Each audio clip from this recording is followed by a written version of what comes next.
Welcome to the Banker Lamp. Please enjoy the video. In this video, I will explain how to convert capital letters to small letters in Excel. The primary tool for this is the lower function. Simply type equals lower, then open a parenthesis, and either type your text in quotes or click on the cell containing the text you wish to change. Close the parenthesis and press Enter to see your text instantly converted to lowercase.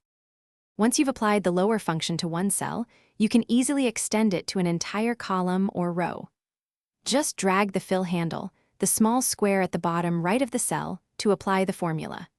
You can also nest lower within other functions, like proper or upper, for more complex text manipulations. For very simple, pattern-based conversions, Excel's flash fill feature can often do the job automatically.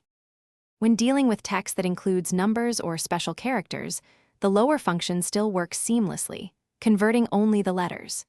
If you encounter errors like hash value or hash name, double-check your formula syntax and cell references. For a permanent conversion without keeping the formula, copy the cells with the lowercase text, then use paste special and select values to replace the formulas with their results. To ensure you don't lose any original data, always create a backup of your Excel file before making significant changes. Using a helper column for your formulas is a smart practice, as it keeps your original data intact and allows you to review changes before committing. Before we wrap up, make sure to check out the description for a link to those fantastic leak-proof containers, along with other great deals. Thanks for watching, and I hope this guide helps you master text case conversion in Excel. Thanks for watching. If this was helpful, leave a like and consider subscribing. See you next time.